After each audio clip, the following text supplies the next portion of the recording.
यह कहानी है करिश्मा और संजय की जो बहुत अच्छे दोस्त थे।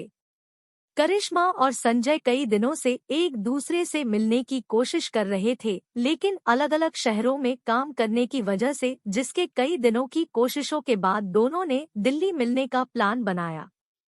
करिश्मा ने घूमने की सारी जगहों की एक लिस्ट बना ली थी। उसने सब कुछ अपने तरीके से प्लान कर लिया था ताकि एक अनजान शहर जाने के बाद उन दोनों को किसी भी परेशानी का सामना न करना पड़े।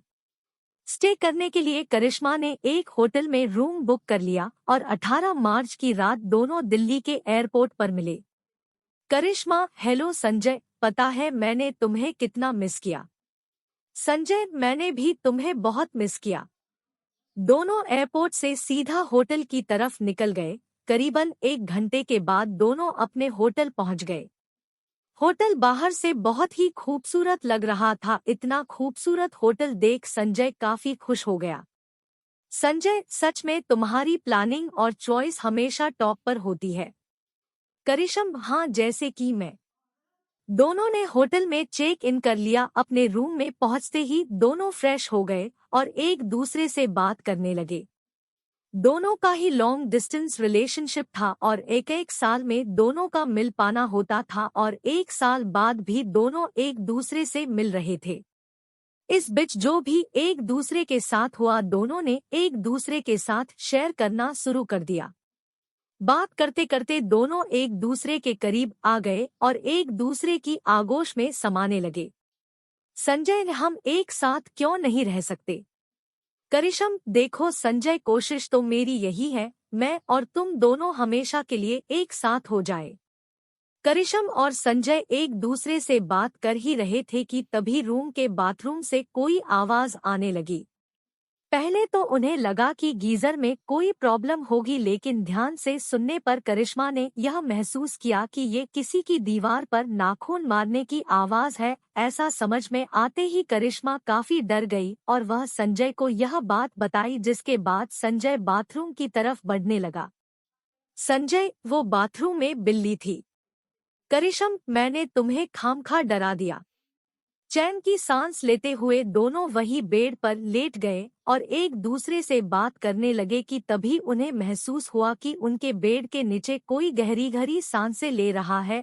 अब ये बात दोनों ने महसूस की, जिसके बाद करिश्मा ने बेड के नीचे देखा। उसे जो दिखा उससे करिश्म की सांसें अटक गई और वह जोरों से चिल्लाई।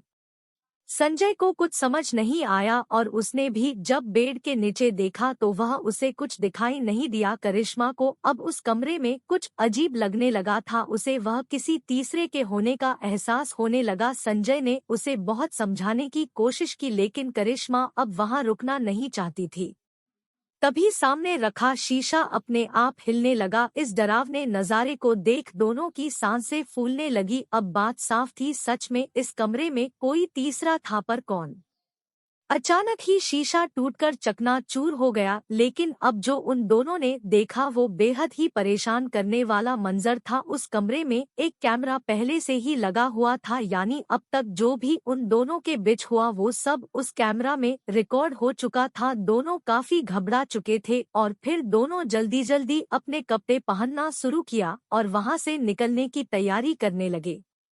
इतने में पास रखे अलमारी से किसी के गुर्राने की आवाज आने लगी। यह सुन दोनों बहुत ही डर गए। अब बस कैसे भी करके दोनों वहां से भागना चाह रहे थे, लेकिन कमरे का दरवाजा खुल ही नहीं रहा था। काफी देर के कोशिशों के बाद भी दरवाजा नहीं खुला कि अलमारी अपने आप जमीन पर गिर गया। करिश्म का डर एकदम सही था कि यहाँ कोई तीसरा भी है। वही अपने सामने इतना खतरनाक आकृति देख दोनों ही डर से कांपने लगे कि तभी हवा की तेजी से उस आकृति ने संजय का गला पकड़ लिया। संजय जोर जोर से चिल्लाने लगा, उसका दम घुटने लगा था। करिश्म भी संजय को बचाने की कोशिश की रही थी, लेकिन वह कामयाब नहीं हो पा रही थी। फिर संजय ने पूछा, तुम्हें मुझसे क्या चाहिए? संजय के पूछते ही उस भूतिया आकृति ने हवा में कुछ लिखा, सच बोलो। यह पढ़कर किसी को भी कुछ समझ नहीं आया। उसके बाद उस भूतिया आकृति ने फिर से कुछ लिखा, कैमरा। संजय, मुझे कुछ नहीं समझ आ रहा है, मुझे छोड़ दो। संजय का दम घुटने लगा था, जिस पर उसने कहा, यह कैमरा मैंने ही लगाया है। मैं करिश्मा को ब्लैकमेल करना चाहता था ताकि वो मेरे साथ आकर रहे। संजय के ऐसा कहते ही करिश्मा के पैरों से जैसे जमीन ही खिसक गई। संजय के यहाँ आते ही कैमरा को छिपकर लगा दिया था ताकि वह करिश्मा को अपने साथ रहने के लिए ब्लैकमेल कर सके। इस घिनौने काम के बाद करिश्मा टूट चुकी थी। वहीं उस भूतिया आकृति ने संजय को हवा में उठा कर पटकना शुरू कर दिया। कुछ ही देर में संजय ने अपना दम तोड़ दिया। मगर ये भूतिया आकृति थी कौन? बात अब साफ थी। उस भूतिया आकृति ने करिश्मा की जिंदगी को नर्क होने से बचाया और संजय को इसके किए की सजा दी।